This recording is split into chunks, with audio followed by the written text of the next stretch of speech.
নমস্কার। প্রাথমিকে ৩২,০০০ শিক্ষকের চাকরি বাতিল মামলা নিয়ে গুরুত্বপূর্ণ খবর। এখনও কিন্তু লাইভ শুনানি চলছে। তো অনেকক্ষণ ধরে কিন্তু এই শুনানি চলছে, দুপুর ২টোর পর থেকে এখনও পর্যন্ত কিন্তু শুনানি চলছে। ৩২,০০০ শিক্ষকের কী হবে না হবে সেটা কিন্তু একটু পরেই মানে ভালো করে বোঝা যাবে।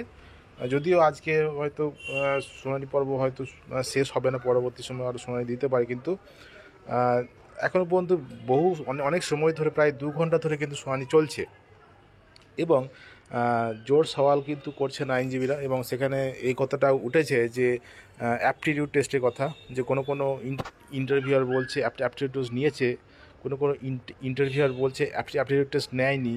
তো এই ধরনের কিন্তু বিষয় কিন্তু হয়েছে, এই কথাটাও কিন্তু সওয়াল করা হয়েছে।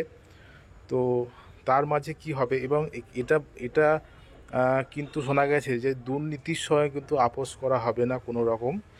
দুর্নীতি যদি হয়ে থাকে বা প্রমাণিত হয়, সেক্ষেত্রে কিন্তু সেই দুর্নীতির সঙ্গে আপোস করা যাবে না। সেক্ষেত্রে কি হবে, ৩২,০০০ শিক্ষকের যে চাকরি বাতিল মামলার বিষয়টি, সেটা কিন্তু একটু পরে আরও ভালোভাবে জানা যাবে কোন দিকে যায় এই ৩২,০০০ মামলা।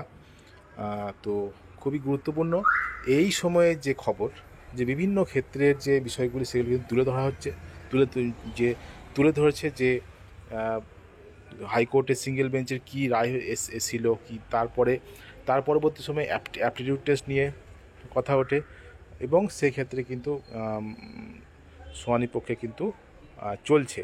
তো দেখা যাক কি হয় এই ৩২,০০০ শিক্ষকের চাকরি বাতিল মামলা। তো আমরা দেখব আর কিছুক্ষণ পরে কিন্তু শুনানি পর্ব হয়তো শেষ হয়ে যাবে, আমরা জানতে পারবো যে কি হলো।